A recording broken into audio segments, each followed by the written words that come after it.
What's going on, guys? The Comics Kid 2099 here. Welcome to day 79 of the 365-day graphic novel review challenge. Today, I want to talk to you about Superman, Crisis of the Crimson Kryptonite.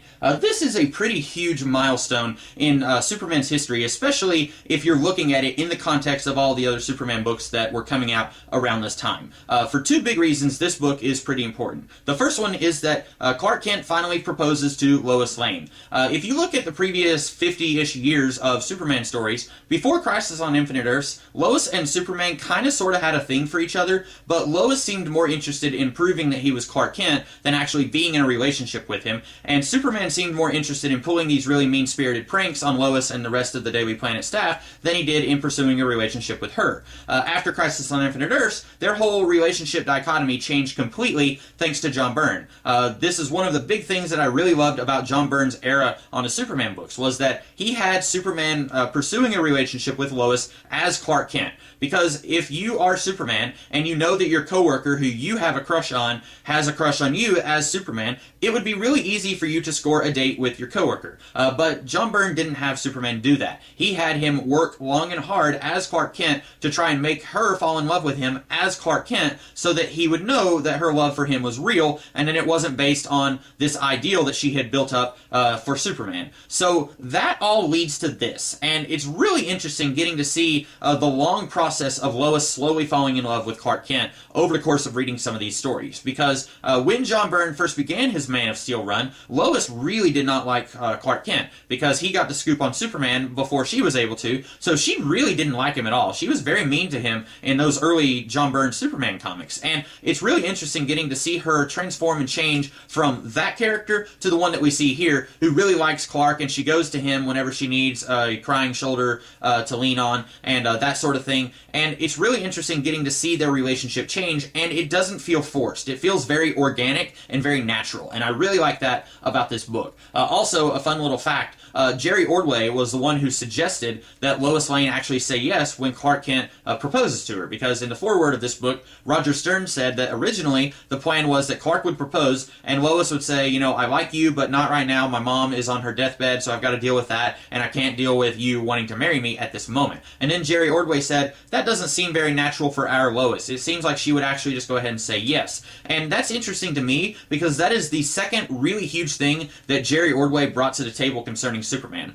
The other big one was that whenever they were trying to find a way to delay the wedding, thanks to the Lois and Clark TV series saying you can't have these characters get married until we have them get married in the show, when they were trying to find a way to delay the wedding for a year or two, Jerry Ordway, who was known to say, let's just kill him at these Superman summit meetings they would have, everyone finally said, yeah, let's just kill him. And so Jerry Ordway is the one to thank for the death of Superman, and he's also the one to thank for Lois and Clark actually getting married. So those are two really huge elements of the Superman mythos that Jerry Ordway brought to the table, so I thought that was an interesting thing to note.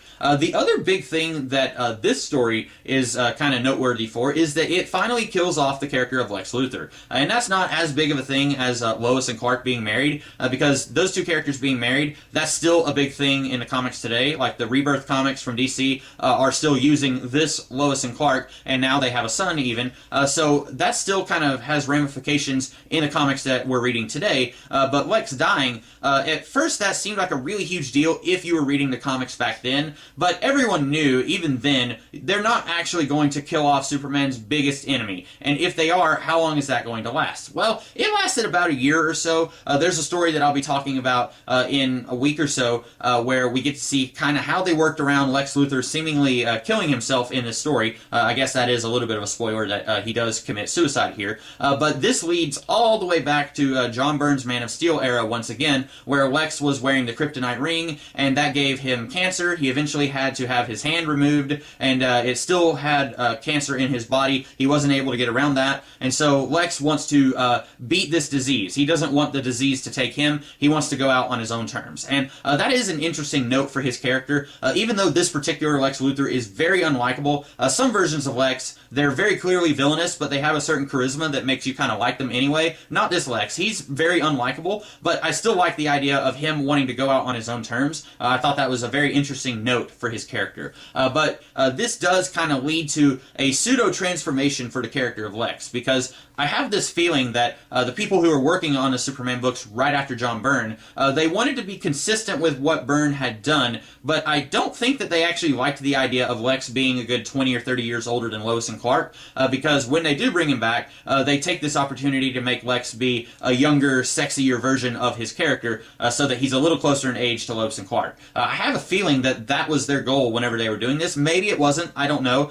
Maybe they were just wanting to end the character, and then later they realized, hey, wait, we can't do that, we have to bring him back. How do we do that? But I'll talk about that more in a week or so whenever I get around to talking about they saved Luthor's brain. But that's about all that I have to say about this. It's a pretty fun story where Superman loses his powers, and then he has to try to find ways to get around not having powers while still trying to help people as Superman, and he doesn't want everyone in Metropolis to know that he doesn't have his powers. And so there's some interesting ways that he gets around that. He calls in help from one of the Starmen who was in his own series at the time, and it's a fun story, but mostly I think a lot of people are probably more interested in it for the historical reasons. Now, that's not to say that it's more interesting historically than it is as a story, because it is a good story, but I think that it is fun to look at this and say, wow, this is where a lot of these elements kind of get their start, where the younger Lex comes back into play, and where Lois and Clark as a couple really gets its start here. So those are some good reasons I think that you should read this, first and foremost being it is a good story that I think you will enjoy if you're interested in the early 90s Superman comics. But that's about all that I have to say about Crisis of the Crimson Kryptonite. I hope that you guys liked this video, and if you did, be sure to like, share, comment, and subscribe, and I will be back tomorrow with an entirely different video. In the meantime, you guys have a great rest of the day. Catch you later.